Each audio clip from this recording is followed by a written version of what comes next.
Hello friends, आज हम बात करने वाले हैं एनएलएम और फ्रिक्शन की नीट में इम्पोर्टेंस के बारे में। और हम ये देखेंगे कि नीट में इनका क्या रोल रहा है, किस तरीके से क्वेश्चंस का डिस्ट्रीब्यूशन होता है, इस चैप्टर में कौन से टॉपिक्स हैं जिनमें क्वेश्चंस की फ्रिक्वेंसी सबसे ज़्यादा रहती है, और क्वेश्चंस जो पूछे जाते हैं वो भी किस तरीके के होते हैं, इजी, एवरेज और टफ़। आपने मेरा पिछला वीडियो इसी तरीके का जो मैंने काइनेमेटिक्स के लिए बनाया था वो देखा होगा। तो देखिए, हम शुरू करते हैं सबसे पहले यहाँ पे ईयर वाइज। तो 2003 की बात हम करते हैं। 2003 में हमारे दो क्वेश्चन आए थे on Newton laws of motion and friction chapter से। एक था मोशन इन अ लिफ्ट के ऊपर और था motion of bodies in contact के लिए। ये जो क्वेश्चन थे ये दोनों ही क्वेश्चन इजी नहीं थे, बल्कि इन दोनों में आपके एनएलएम के सेम कंसेप्ट को यूज़ करने के बाद भी क्वेश्चन जो था वो अच्छा पूछा गया था। ऑल्दो फ्रिक्शन पर यहाँ कोई क्वेश्चन नहीं पूछा गया था। 2004 में क्या हुआ, 2004 में हमसे एनएलएम के ऊपर एक क्वेश्चन पूछा गया था और फ्रिक्शन के ऊपर हमसे एक क्वेश्चन पूछा गया था। और ये दोनों क्वेश्चन जो थे ये एवरेज लेवल के थे, यानी 2003 में जो क्वेश्चन हमसे पूछे गए वो कोई भी इजी लेवल का नहीं था, और 2004 में भी जो क्वेश्चन पूछे गए वो भी एवरेज लेवल के थे।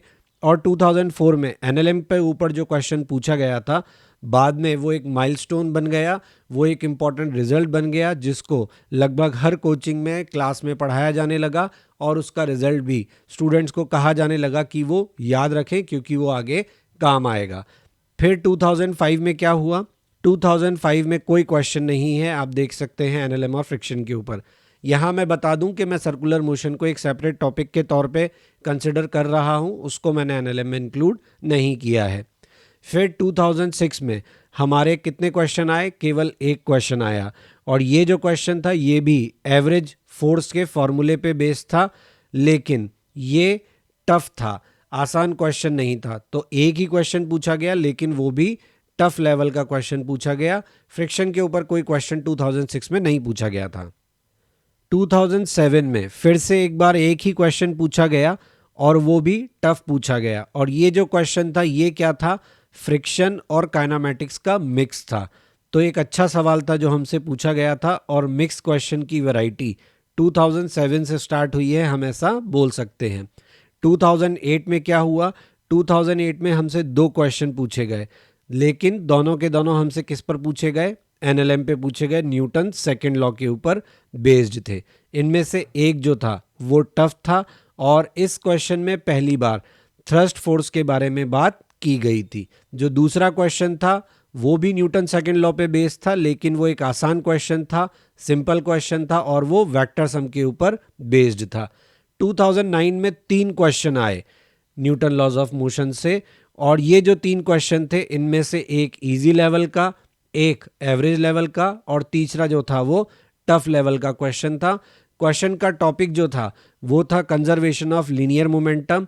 वो भी हमसे पहली बार इसी साल 2009 में पूछा गया, मतलब टफ भी था। 2008 में भी यही हुआ कि टफ क्वेश्चन आया, और वो भी नए टॉपिक पर।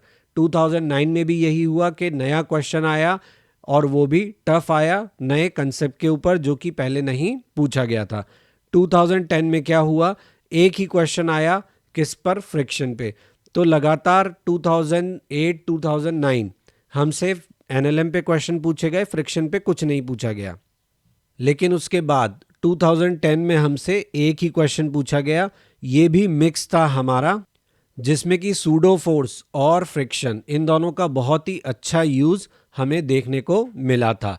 फिर 2011 में हमसे तीन क्वेश्चन पूछे गए थे। वंस अगेन एक इजी था, दूसरा एवरेज था, और तीसरा जो था वो टफ लेवल का था। और यहाँ पर भी हमें वैसा ही पैटर्न देखने को मिल रहा है जैसा कि हमें 2009 में देखने को मिला था, इजी, एवरेज एंड टफ।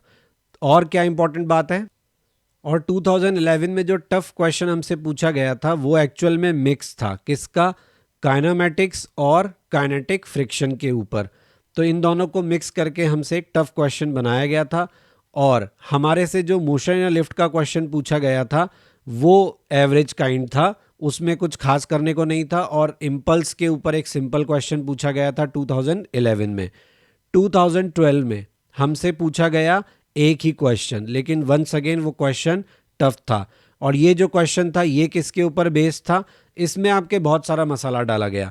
इसमें काइनेमैटिक्स भी इन्वॉल्व था, इसमें डेफिनेशन ऑफ मोमेंटम भी इन्वॉल्व था, और पहली बार परसेंटेज का कंसेप्ट भी यूज़ किया गया था। स्ट्रेंज बात ये थी कि 2012 में हमारे 2 पेपर हुए थे, मेंस और प्रीलिम्स। उसके बाद भी केवल एक ही सवाल पूछा गया और वो भी टफ लेवल का पूछा गया, और पहली बार यहाँ पे परसेंटेज को इंट्रोड्यूस किया गया था। 2013 में क्या हुआ? 2013 में हमें एक बहुत ही बढ़िया, ट्रिकी और ऑब्वियसली टफ क्वेश्चन देखने को मिला, जो कि वंस अगेन फ्रिक्शन और काइनेमैटिक्स के मिक्स के ऊपर बेस्ड था। बाकी 2 सवाल और देख रहे हैं आप, ये 2 सवाल और जो पूछे गए थे ये दोनों इजी लेवल के थे। इनमें से एक तो इम्पल्स का रिपीटेड क्वेश्चन था, और एक क्वेश्चन जो था वो बहुत ही इजी क्वेश्चन था, कंडीशन ऑफ कांस्टेंट वेलोसिटी पे बेस्ड था, कि कांस्टेंट वेलोसिटी कब होती है? जब एक्सेलरेशन 0 होता है, यानी कि जब नेट फोर्स 0 होता है। लेकिन एक सवाल टफ तो ज़रूर आया। 2014 में क्या हुआ? इस साल मुझे लगता है कि नीट ने बड़ा काम किया। नीट ने इस साल बहुत काम किया फिजिक्स में, और उसने 3 क्वेश्चन पूछे हमारे एनएलएम और फ्रिक्शन में से, और हम इनमें से किसी को भी आसान नहीं बोल सकते, क्योंकि सभी क्वेश्चन जो थे वो डिफरेंट वैरायटी के थे। इसके अलावा काइनेटिक फ्रिक्शन में पहली बार 3 ब्लॉक का सवाल इसी साल पूछा गया था। यहाँ पर फोर्स और मोमेंटम ग्राफ में आपस में कैसे रिलेटेड होते हैं वो भी पहली बार पूछा गया। बायंसी कंसेप्ट जो है, बायंसी फोर्स का जो कंसेप्ट है, उस पर भी पहली साल सवाल यहीं आया था 2014 में। मतलब 3, हम कह सकते हैं 3 नए एक्सपेरिमेंट हमारे साथ किए गए, और तीनों एक ही साल में हमारे साथ किए गए। और ऑब्वियसली मुझे लगता है कि बायंसी फोर्स वाला जो क्वेश्चन है उसे टफ ही मानना चाहिए, क्योंकि वो कंसेप्ट पहली बार इंट्रोड्यूस हुआ था, तो काफ़ी लोग हैं जो उससे परेशान हुए होंगे। 2015 में भी नीट ने वही किया जो 2014 में किया था। क्या? इस साल भी उन्होंने 3 सवाल हमसे पूछे, और फिर से वही था कि तीनों सवाल जो थे वो हमसे डिफरेंट वैरायटी के पूछे गए। जैसे कि पहली बार यहाँ पर वेज कंस्ट्रेंट जो था वो पेपर में आया था। नीट में इससे पहले कभी भी आपके वेज कंस्ट्रेंट के ऊपर कोई क्वेश्चन नहीं आया था। 2015 में पहली बार आपका वेज कंस्ट्रेंट यूज हुआ था, और वो एवरेज लेवल का क्वेश्चन था। दूसरा क्वेश्चन जो था फ्रिक्शन से आया था, वो टफ क्वेश्चन था। क्यों? क्योंकि आंसर वेरिएबल फॉर्म में था, और आंसर निकालने के लिए आपको बहुत सारे स्टेप्स और बहुत सारा कैलकुलेशन करना पड़ता। तीसरे क्वेश्चन में आपके एंगल ऑफ रिपोज इंट्रोड्यूस हुआ था। आप देख सकते हैं इससे पहले एंगल ऑफ रिपोज का खाता ही नहीं खुला, और इनफैक्ट अभी तक एंगल ऑफ रिपोज के नाम पे केवल एक ही सवाल है, और वो 2015 में आया था, जब हमारे साथ नीट ने लगातार दूसरे साल एक्सपेरिमेंट किया और नई नई चीज़ें हमसे पूछी। 2016 में मुझे लगता है कि नीट को रियलाइजेशन हुआ कि लगातार 2 साल से वो फिज़िक्स में एक्सपेरिमेंट करते आ रहे हैं, और ख़ासकर एनएलएम में टफ क्वेश्चन ही पूछते आ रहे हैं, नए पूछते आ रहे हैं। इसलिए 2016 में हमारे लिए थोड़ा सा रिलीफ था। वहाँ एनएलएम और फ्रिक्शन में जो हमसे क्वेश्चन पूछा गया वो क्वेश्चन ईजी था, और वैसा का वैसा ही सवाल लगभग 2011 में हमें देखने को मिला है related to calculation of impulse. 2017 में क्या हुआ? वंस अगेन एक ही क्वेश्चन आया, लेकिन ये जो क्वेश्चन 2017 में पूछा गया, यहाँ चार्ट में 2017 की कैलकुलेशन के रिगार्डिंग कुछ मिस्टेक हो गई है। 2017 में एक ही क्वेश्चन हमसे पूछा गया था, एंड वो cutting of spring and string के ऊपर बेस्ड था। वंस अगेन 2017 में हमसे एक नया सवाल पूछा गया, नए कंसेप्ट का सवाल पूछा गया, और वो भी टफ लेवल का सवाल था। डेफिनेटली उससे पहले ऐसा क्वेश्चन हमने नीट में नहीं देखा था। 2019 में हमसे 2 क्वेश्चन पूछे गए। पहला क्वेश्चन जो था वो थ्योरेटिकल था, इसके लिए हमें फ्रिक्शन की सारी इंफॉर्मेशन जो है वो रिक्वायर्ड थी, और इसी में पहली बार हमसे पूछा गया रोलिंग फ्रिक्शन के बारे में। मतलब हम यहाँ एंट्री ठीक कर लेते हैं, हमारे 2018 में 2 सवाल आए थे, और 2 सवाल जो थे उनमें से एक सवाल हमारा टाइप्स ऑफ फ्रिक्शन के ऊपर बेस्ड था, जिसमें हमसे सभी के बारे में सभी फ्रिक्शन के इंफॉर्मेशन मांगी गई थी। थ्योरेटिकल क्वेश्चन ऑब्वियसली ज़्यादा नेगेटिव होते हैं क्योंकि लोगों में पेशेंस नहीं होता कि वो सभी ऑप्शंस को ध्यान से पढ़ें। उन्हें रहता है कि हम जल्दी से जल्दी अपना ऑप्शन टिक कर दें। तो ये 2018। 2019 में क्या हुआ? 2019 में सिंगल क्वेश्चन पूछा गया था और ये जो क्वेश्चन था ये डिफ़िकल्ट था सॉल्व करने के लिए। क्यों मैं ऐसा कह रहा हूँ? क्योंकि इसमें triangle rule of vector sum जो है वो और न्यूटन सेकेंड लॉ को यूज़ किया गया था। तो अगर आपको पेपर के दौरान क्लिक कर गया तो बहुत ही बढ़िया है, अदरवाइज ये थोड़ा सा आपको परेशान कर सकता था।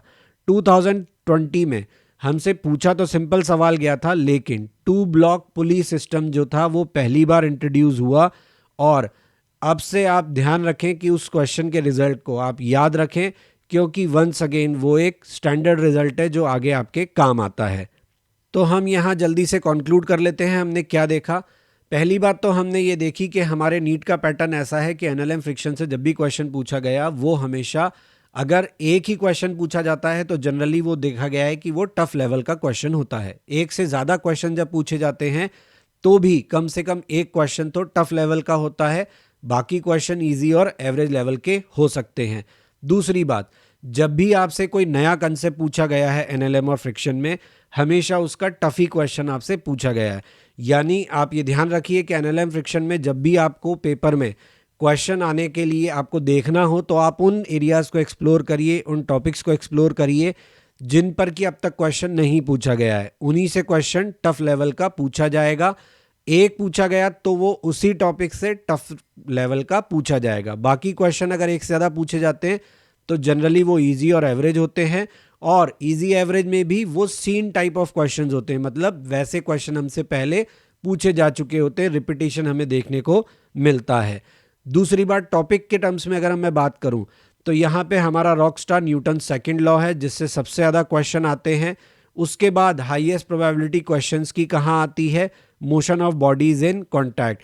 जैसे कि आपके 2 ब्लॉक्स हटा के आपने रख दिए या आपने स्ट्रिंग से 2 ब्लॉक लटका दिए, ऐसे जो क्वेश्चंस हैं इनकी प्रोबेबिलिटी काफ़ी ज़्यादा है। स्टैटिक और काइनेटिक फ्रिक्शन के जो मिक्स क्वेश्चन होते हैं जिनमें इंटरचेंज किए जाते हैं टर्म्स, वो भी आपसे पूछे जा सकते हैं। तो इस हिसाब से आप अपनी प्रिपरेशन करें, अपना रिवीजन प्लान करें और टॉपिक्स को इम्पोर्टेंस दें। आई होप आपको ये वीडियो पसंद आया होगा। Please like, share and subscribe my channel और बेल आइकन दबाना ना भूलें ताकि आपको सभी इंपॉर्टेंट नोटिफिकेशंस टाइमली मिलते रहें। अगर आप मेरे क्वेश्चंस के टेक्स्ट सोल्यूशन देखना चाहते हैं तो वो मेरे ब्लॉग क्वेश्चन नहीं बनता blogspot.com पे अवेलेबल हैं, आप वहाँ देख सकते हैं। ट्विस्टेड क्वेश्चन जो मैं डालता हूँ उनके सोल्यूशन भी केवल मैं आपको टेक्स्ट फॉर्मेट में मेरे ब्लॉग पर ही अवेलेबल करवाता हूँ। इसके अलावा अगर आप मुझे कोई सजेशन देना चाहते हैं तो आप मेरे ईमेल पे मुझे कांटेक्ट कर सकते हैं। डेली टिप्स के लिए, टिप्स ऑफ द डे के लिए आप फेसबुक पेज और इंस्टाग्राम पे ज्वाइन कर सकते हैं।